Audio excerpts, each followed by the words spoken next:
લક્ષ્મી, લક્ષ્મી બેટા કેમ છે તને? તું ઠીક તો છે ને?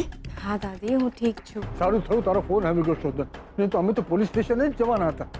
તને ઠીક છે ને બેટા? જી દાદાજી. બેટા તું ક્યાં હતી? શું થયું હતું? એમાં એવું બન્યું કે લક્ષ્મી, લક્ષ્મી, લક્ષ્મી બેટા તું આવી ગઈ? જી બેનબા. પણ બકા તમે હતા ક્યાં?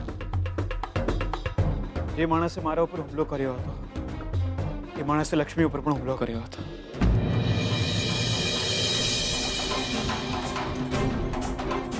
માથામાં માર્યું છે એમને, ગોંધીને રાખ્યા હતા એમને. બેટા તને ક્યાં વાગ્યું છે? મને બતાવ, બધું તો નથી વાગ્યું ને? હા બેન. ડોક્ટરને બોલાવો અત્યારે. ના દાદાજી, હું એકદમ ઠીક છું.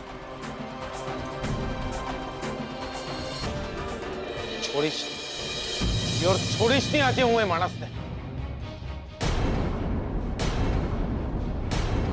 નહીં છો, આજે એને બરાબરનો ખંચેરી નાખીશ. જે દિવસે એ માણસે તને માર્યો હતો એ જ દિવસે એને પકડીને ધીવેડી નાખવાની જરૂર હતી. લક્ષ્મી ચાલો મારી સાથે, મને બતાવો એ ક્યાં રહે છે. આજે એને બરાબરનો ખંચેરવાનો છે. મારીને લાલ ચોળ કરી નાખીશ. ચાલો મારી સાથે. અરે પણ તારી પ્લીઝ મને રોકતા નહીં. આજે આપણે એને સીધો નહીં કર્યો ને તો આવી હરકત ફરીથી કરશે. આપણને નહીં તો બીજા કોઈને હેરાન કરશે. આજે મને રોકતા નહીં ગયો. જીલા, પ્લીઝ દાદાજી, આજે મને રોકતા નહીં. અરે હું તો એમ કહું છું કે લાકડી લઈને જજે. દાદુ, કોઈની બેન દીકરીઓ પર આંખ ઊંચી કરનારને માફ ન કરાય. જાઓ તમે બંને. અને જીગલા, મારા તરફથી પણ એક ડોલ મારશે. લક્ષ્મી ચાલો મારી સાથે.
એ ઘરડા માણસના હાથમાં લાકડી પણ જોઈ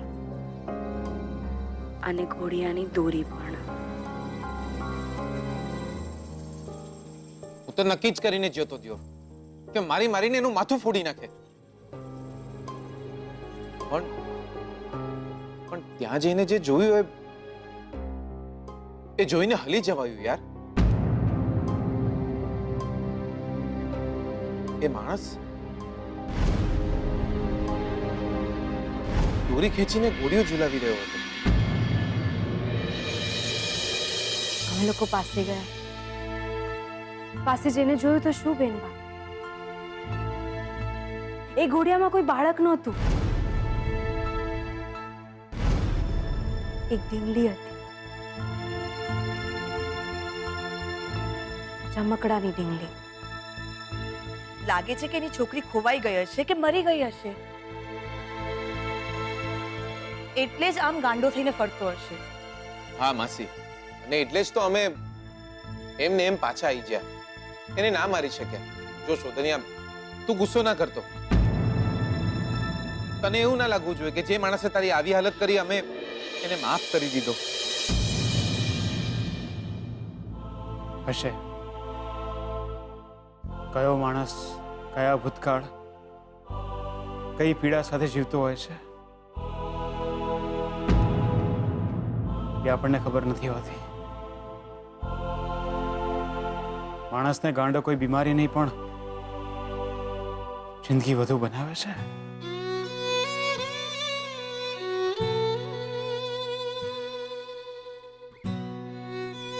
મારી વાતો સાંભળીને એવું લાગે છે કે કદાચ એ માણસની પીડા મારાથી વધુ હશે. હશે, ભલે એને શોધને માર્યો, પણ ભગવાન એને માફ કરે. શોધન બેટા, તારે આરામ કરવો છે કે? માં, હું બેઠો છું, મને ઊંઘ નથી આવતી. તમે શું છો? સારું, પણ સૂતા પહેલા દવા લઈ લેજે. હા જી. જય શ્રી કૃષ્ણ. જય શ્રી કૃષ્ણ.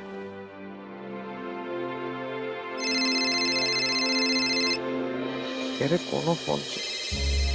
એના બાપાનો ફોન છે. હું વાત કરીને આવું. હલો બાપા, તમે સૂતા નહીં હજુ? તમે દવા લઈ લેજો.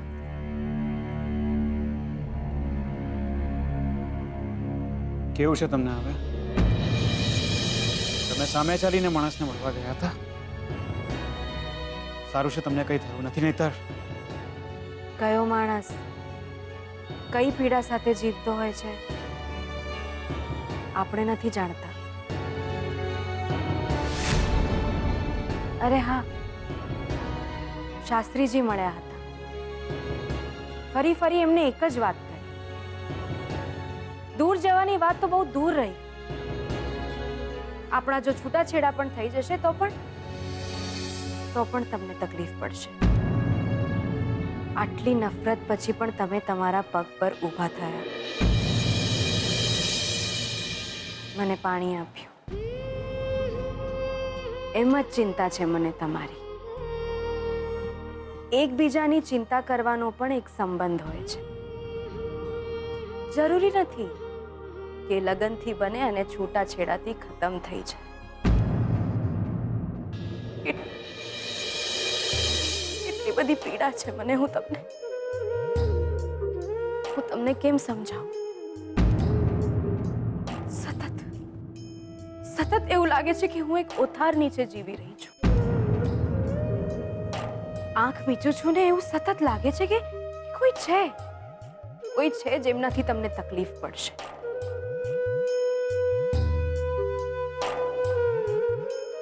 તમને કેમ કહું? અડધી રાત્રે આગ ઉઘડી જાય છે. ફાટી આંખે બસ એક જ વાત વિચારતી રહું છું કે કોણ છે જેનાથી તમારે બચવાની જરૂર છે. સતત એક જ વાત વિચારું છું કે કોઈ છે મારી આસપાસ જ. પણ જ્યાં સુધી હું અહીં છું ને જ્યાં સુધી મારી તકલીફમાં તમે પાણી ધરી શકો એમ છો, ત્યાં સુધી હું કોઈ પણ તકલીફની સામે પડીશ, તમારી આગળ ઊભી રહીશ. દીવો પ્રગટાવો ગમે મને, પણ ભગવાનની મૂર્તિ આગળ, કોઈ ફોટા સામે નહીં.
દીકરી હતી તમારે એક?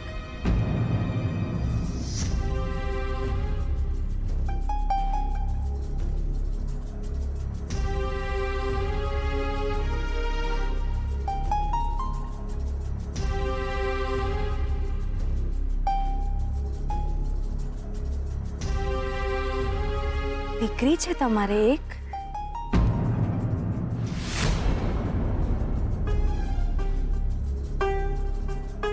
દીકરી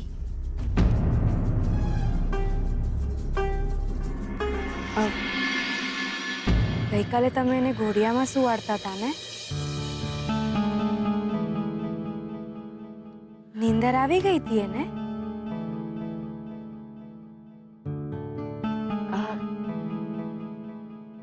નાના બાળકો રાતના મોડે સુધી જાગે ને?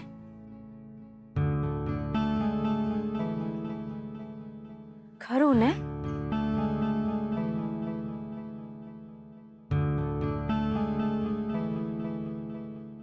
દીકરી દીકરી દીકરી હતી તમારે એક?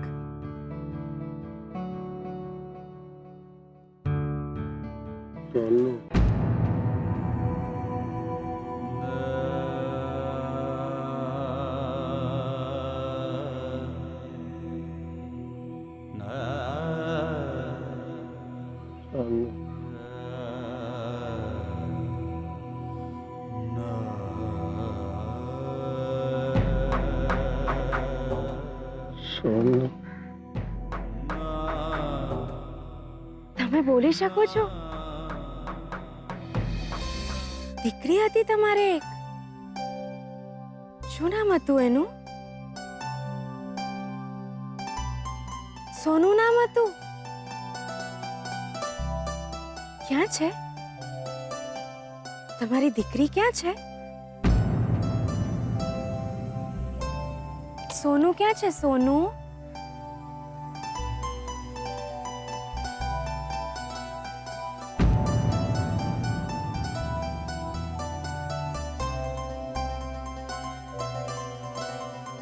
તમે કોણ છો?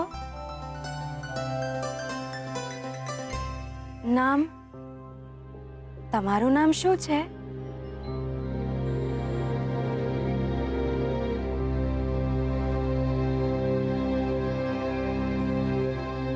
તમારું ઘર, તમારું ગામ ક્યાં છે? તમે કોણ છો? તમારું નામ? નામ શું છે તમારું? કઈ યાદ છે તમને? શું નામ છે તમારું? કોણ છો તમે?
અરે તારી કા ફોઈ આવી ગયા તમે? શોધન, તારા મને ન્યૂઝ મળ્યા એવી હું તરત જ બેંગ્લોરથી દોડી આવી. તારી આવી હાલત જોઈને મારો જીવ કપાઈ રહ્યો છે. તારી તો કોઈ ચિંતા કરવા જેવી કોઈ જ વાત નથી. નાવ આઈ એમ પરફેક્ટલી ફાઇન. આ તો પગ ઉપર સ્ટ્રેસ ના આવે એટલા માટે ડોક્ટરે વ્હીલચેર ઉપર ફરવાનું કહ્યું છે. તમે કહો કે તમારું જ્વેલરી એક્ઝિબિશન કેવું રહ્યું? બહુ જ સરસ. તારા જેવા ન્યૂઝ મળ્યા ને મને એવી હું તરત જ દોડી આવી. થેન્ક ગોડ તને કશું નથી થયું. વધુ વાગી ગયું હોત તો લંગડા થઈ જવાય. અને આ કઈ ઉંમર છે લંગડા થવાની? સારિકા, આ શું બોલી રહી છે તું? મમ્મી, મને શોધનની ચિંતા થઈ રહી છે. વધારે વાગી ગયું હોત તો? શોધનને કાંકરીએ વાગવાની નથી જ્યાં સુધી લક્ષ્મી આ ઘરમાં છે.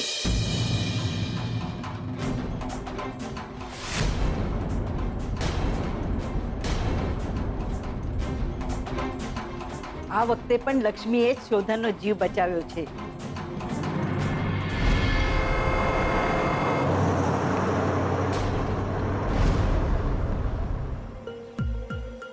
બહુ શુકનિયાળ છે છોકરી આપણા ઘર માટે. ભગવાન એને 100 વર્ષની કરે. અરે કેટલા ઉપકાર છે એના આપણા માથે. લે, શોધનનો જીવ બચી ગયો એમાંય લક્ષ્મીના વખાણ. હા તો કેમ? એના વખાણ તો કરવા જ પડે. અરે લક્ષ્મી પોતાનો જીવ જોખમમાં મૂકીને શોધનને બચાવ્યો છે. અને આવું કંઈ પહેલી વાર નથી બન્યું. હા, ભારે શુકનિયાળ છે છોકરી આપણા ઘર માટે. આ તો સારું છે કે શોધનને શ્રુતિ ગમે છે. બાકી હું તો શોધનના લગ્ન લક્ષ્મી સાથે જ કરાવત.